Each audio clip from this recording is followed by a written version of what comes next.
Hello and welcome to part two, the last part of this interview on yoga, psychology, mastering the mind, life, and everything. So, for those of you who have not the chance to hear part two, check it out. Brief summary. We talked about a lot of things, a lot of practical things like food habits, our four best friends, suppression as the one and biggest, most dangerous approach, and Radhika ji has explained in detail how to tackle all these challenges we have. Radhika ji is an expert in the field of yoga psychology and superconscious meditation, and she has recently published a book, the Yoga Sutras Illuminated. Check it out. It summarizes all the points which we have discussed in part one and today in part two. Today, I would like to speak with Radhika ji about the mind, its habitual patterns, and the transformative practices that she advocates and teaches. So let's go into the first question. Loneliness, Radhika ji, affects people of all ages, particularly in urban environments. So can you share what insights from the ancient approach of yoga psychology might help to address this growing epidemic? Loneliness is the primal disease. It's the very first disease because we experience separation from others. This, whether it is in an urban setting or in a rural setting, we experience this separateness from others, and that is what makes us feel lonely. And the root cause of that is that, in fact, we have divisions in our mind. We do not have a relationship to our own minds. We feel separate within ourselves.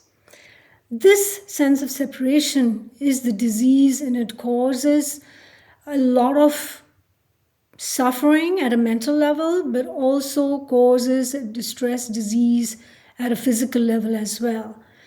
The solution to this is developing a relationship with our own minds. We do not know our own minds. The mind is a stranger. It is a stranger, and we look upon it almost like a foreign thing. Sometimes we even refer to it as a monkey mind. We condemn it. However, the mind is the only instrument that we have. Without our minds, we are nobody. At least that's what we believe. We are not able to communicate and function. We need this instrument. It is a beautiful, powerful instrument. But we need to learn to not control, but learn to develop a relationship with the mind. If we try to control it, we will cause problems for ourselves. So developing this friendship, developing a relationship with the mind will help us develop a friendship, and this friendship with the mind is what the cure for loneliness and, in fact, all disease.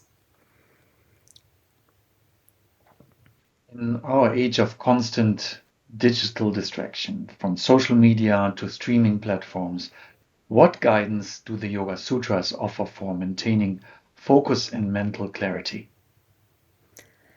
Well, the mind likes to focus on one aspect, on one object, on one thing at a time. It enjoys this process, it makes it calm, it goes deeper into a single topic, for example. It enjoys that. We, however, in our modern lives, have got used to the idea of jumping from one thing to another. In social media as well. In fact, perhaps right now, as our viewers are watching something on YouTube and they're looking at other thumbnails and thinking, oh, what can I watch next? Instead of really paying attention to what we are saying right now.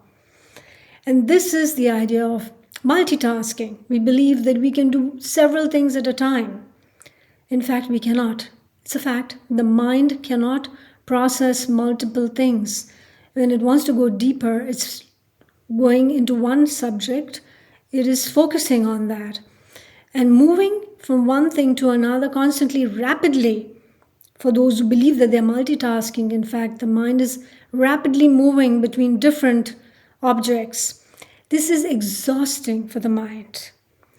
Not only exhausting, it cultivates the habit of division in the mind, it cultivates the habit of being distracted and many pointed. So it's all over the place, and as a result, it is nowhere. So we need to learn to protect our mind from all these distractions, all these stimuli, and learn to let it focus and go deeper into one topic or one object to gain a deeper understanding of it. One way to do it can be very simple. We learn to maybe develop different rituals. For example, just switch off your mobiles a couple of hours before you go to bed and prepare for sleep. Sleep is the most healing and restorative thing which you can do for the health of your mind. Get a good night's sleep. So cultivate a good bedtime ritual. Switch off all your screens an hour or two before your bedtime. Sleep at the same time and get a good night's rest between 6 to 9 hours.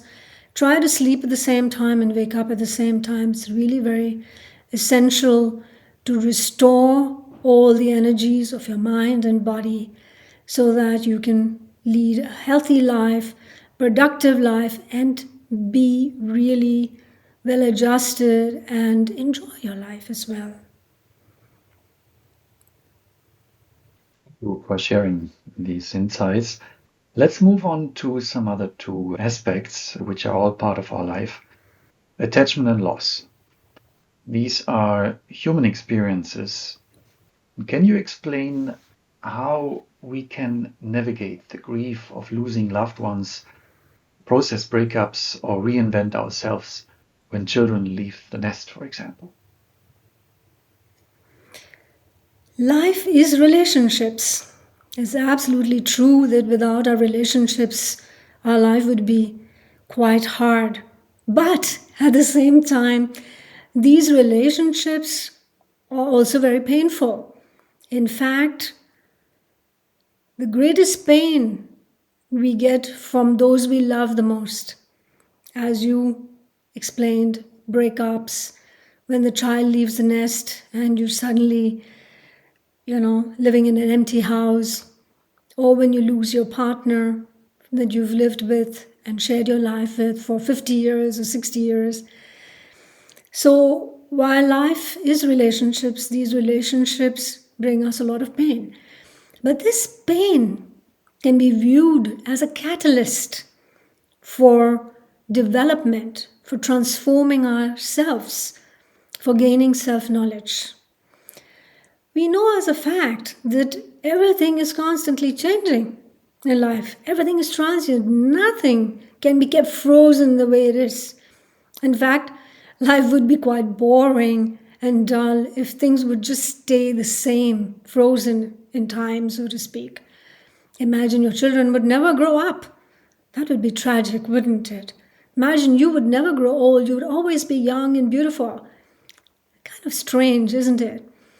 So we see that change and pain, they are catalysts. They help us see things differently. And when we see this change and impermanence as natural, we can deal with all these things. In fact, I would say it's not enough to merely accept change and impermanence. A quantum leap, so to say, would be when we can embrace change. We can embrace the transitory nature of life. So, another topic which has always been on my mind is how do we take effective decisions? It's a crucial aspect in all of our lives, and what insights from yogic psychology can illuminate this process and help us make more skillful choices in all areas of our life? Currently, the way life is developed, with modern technologies and with all the information we have at the tips of our finger, we are flooded with choices. And I do understand, especially young people have a hard time making choices. We want to have everything. It's all so seductive and so interesting, all the things that we can have and do. Yet we know that we must make choices because in order to progress, to develop, we have to learn a very essential quality, and that is the ability to let go. In order to move forward, we have to leave something behind. This is the law of life. If you walk forward, you leave ground behind. If you swim, you push the water behind. You have to go forward. And the only way to go forward is to leave something behind. And this is an essential quality we must learn. For example, by making a career choice, you cannot be a doctor and a lawyer and an influencer and a teacher and I don't know, having 10 different job descriptions. You can't study and learn everything. So at some point of time, you have to take a decision. In order to become a doctor, you have to let go all the other career choices. And so it is with life. If you want to buy a house, you buy one house and you have to let go maybe the other 3 houses you may have seen. And so it is with all our choices in life. If we learn to let go and then make peace with that what we have let go, then we can be quite content and lead a cheerful life. Move on to some other topics deep and important in our lives. Aging and death. These are inevitable and often heavily avoided topics. What wisdom can you share about approaching these realities with grace and understanding? Joel, the human mind is obsessed with loss and gain. We are constantly, like accountants, having a balance sheet looking, oh, is there a loss or is there a gain? And death is the ultimate loss. Aging is the loss of youth, loss of beauty, loss of many things that we could do so easily earlier. And we have to come face to face with this loss at some point of time. Death is the loss of everything that is familiar to us. If you think about it carefully, contemplate on this, death itself is not painful. It is the fear of losing that what is familiar to us. It is the fear of losing that what we have and the fear of not being able to fulfill desires that we still have. That is what is painful to us. Death itself is a separation and is not on its own painful. But we must come to term with these. The way to come to term with these is learning to accept new things in life. Enjoy the transitions of life. Look forward to and even perhaps look for changes in your life. Look upon life as a big adventure. Seek out the new. Seek out all the transitions and learn to go through this like it's a big adventure. And while it may not completely help you overcome the different losses in your life, including aging and death, but it will certainly help you to navigate those major transitions in your life much better.